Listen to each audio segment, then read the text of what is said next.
Hey guys, how's it going and welcome back. We're back out with the Stinger 3G.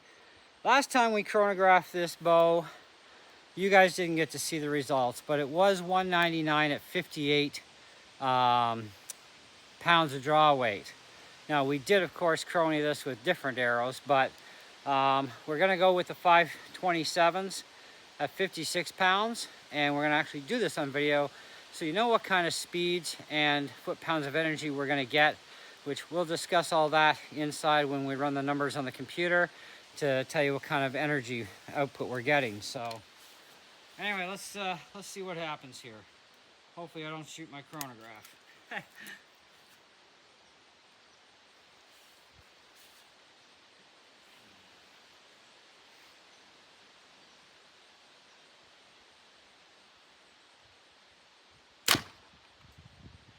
That's 208. I kind of bumped the Chrony a bit. Put another one through her. 205.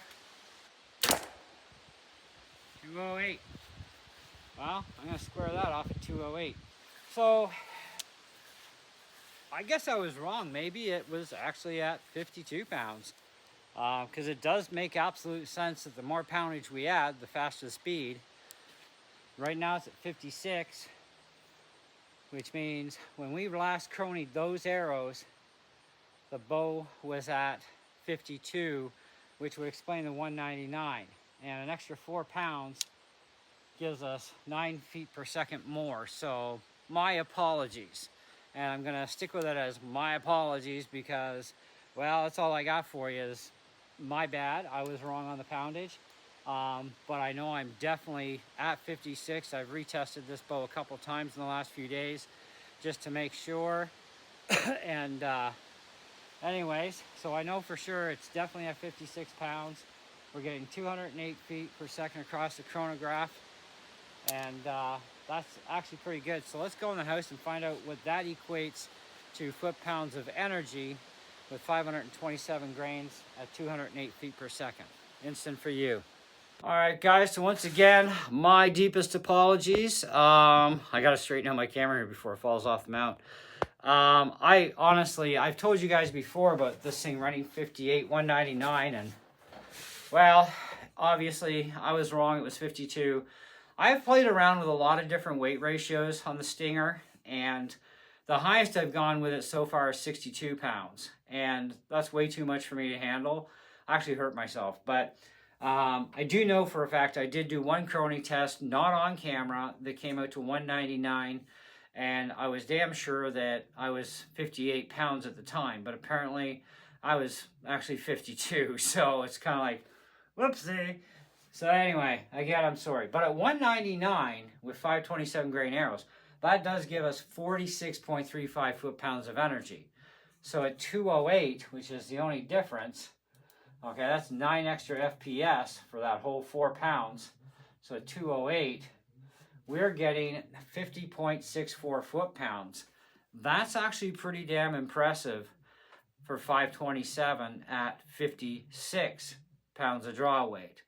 So if I went back to 60 or, did half turns to get back to 58, that number is obviously going to go up. And so from the looks of things, about every 4 pounds is about 9 feet per second. So right now we're at 56. So if we took it to 60, plus or minus any fudge room, 208 and another 9, so 208 plus 9, that's 217. So at 217, that would give us 55. Okay, and 217, so that'd be at 60 pounds. So if we went to 64, that would give us an additional 9.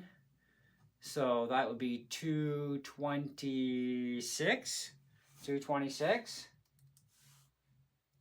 Now that's if the math keeps adding this way. That'd be 59.78 at 60. So we're getting up there. We're not going to expect a whole heck of a lot more because I mean, I can't pull past 62. Like, I can do 62 for a couple of shots and I hurt myself. However, the bow is working quite well. I finally got my 40-yard pin straightened out today, so I shouldn't be shooting over top of the deer target anymore. We're gonna find out. Oh. Anyways, it was a pain in the butt.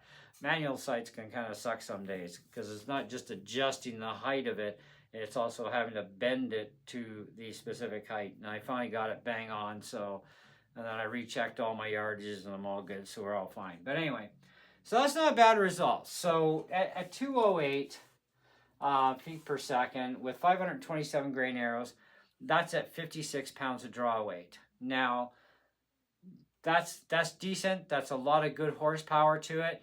And that definitely accounts for shooting at 50 yards at that big moose at the 3D range yesterday, which we have on video for you guys. That does account for the fact that I can definitely get a kill shot without any issue on a moose from 50 yards. And I'm putting out 50.16 foot-pounds. So that's... So how much is left over by the time we get to the target? I have no freaking clue. But I do know we can sink the arrow into that tough boy at somewhere around 5 inches. I think we guesstimated on that one. I have to go recheck the video because we were doing guesstimations on lengths and plus or minus within, I don't know, half an inch or something. But anyway, so that's our Chrony results for the Stinger 3G at 56 pounds of draw weight using 527 grain arrows. So there you go. That's your result. So if you're looking at the Atmos camouflaged arrows, what gives them their weight isn't just the fact that they're at 28.5 inches shaft to shaft cut, because that does account for the weight here. Because if you do get shorter, you get less weight. But that full body wrap that's on them, it's actually a sticker. It's not a heat shrink, it's a sticker, and it's permanent. Like, I've tried to get it off there, so I know what it's like. But that wrap is full body, so it does keep the weight balanced all the way throughout the length of the arrow. At the same time, adding an awful lot of extra oomph to it.